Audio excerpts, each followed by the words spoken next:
Selamat datang di kabar terbaru seputar perkembangan teknologi sistem pembayaran di Indonesia. Sekarang katanya nanti semua pembayaran mau pakai satu ID, namanya Payment ID, rilis pas 17 Agustus. Katanya biar rapi, biar gampang ngawasin. Bank Indonesia menegaskan bahwa Payment ID belum akan diluncurkan pada tanggal 17 Agustus tahun 2025 seperti yang sempat diberitakan. Bank Indonesia akan meluncurkan sistem pembayaran digital baru bernama Payment ID pada 17 Agustus mendatang. Payment ID ini dinilai sangat powerful dan bisa memantau semua transaksi. Hingga saat ini, sistem tersebut masih berada dalam tahap uji coba atau sandbox. Bank Indonesia akan meluncurkan Payment ID pada 17 Agustus 2025 bertepatan dengan HUT ke-80 Republik Indonesia.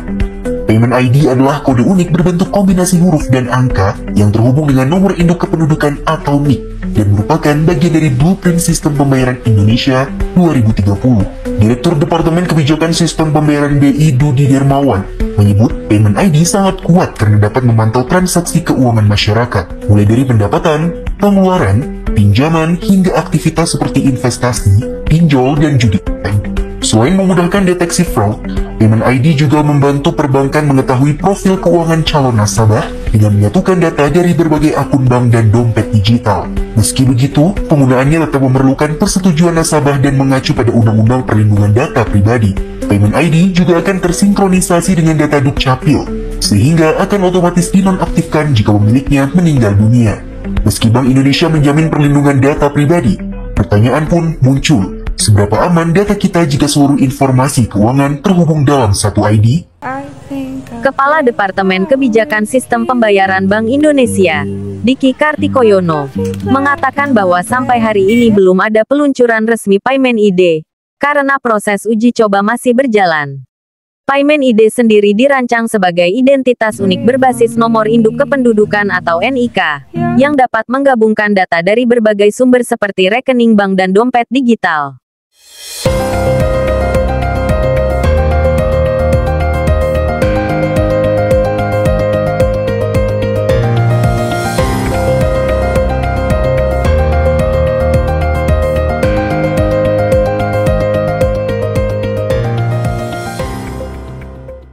Namun, penggabungan data tersebut hanya bisa dilakukan jika pemilik data memberikan persetujuan.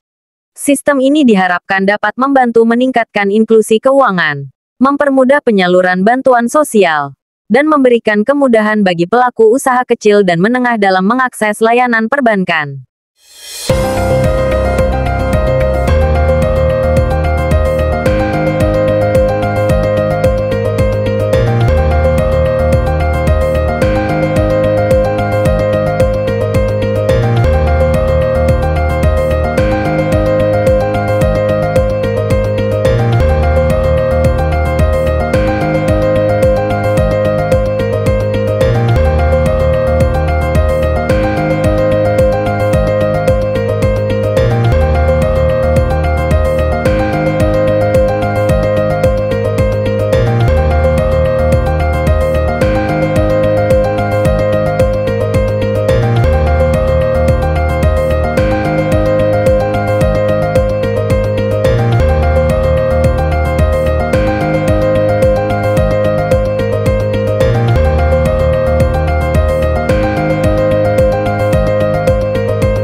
Rencana awalnya, Payment ID akan diuji cobakan untuk penyaluran bantuan sosial non-tunai di Kabupaten Banyuwangi, Jawa Timur, pada bulan September tahun 2025.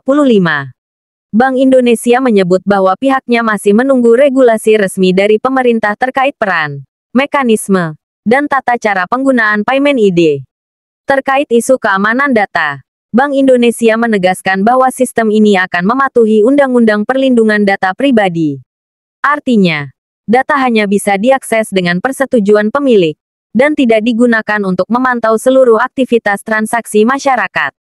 BI juga menepis isu bahwa Payment ID akan menggantikan Sistem Layanan Informasi Keuangan atau SLIK milik Otoritas Jasa Keuangan. Keduanya akan berjalan berdampingan dan saling melengkapi.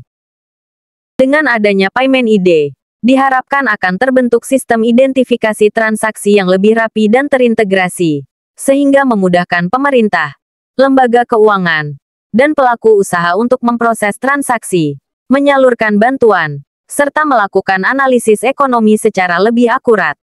Selain itu, bagi pelaku UMKM, sistem ini diharapkan bisa menjadi sarana untuk membangun riwayat transaksi yang dapat membantu mereka mendapatkan akses pembiayaan lebih mudah. Meski demikian, Bank Indonesia menegaskan bahwa publik tidak perlu khawatir soal privasi.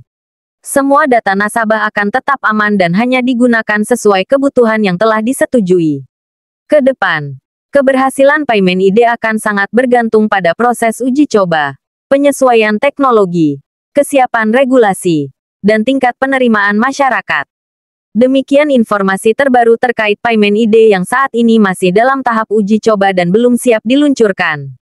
Kita akan terus memantau perkembangannya, termasuk kapan tepatnya sistem ini siap digunakan secara luas, serta bagaimana dampaknya terhadap layanan keuangan di Indonesia.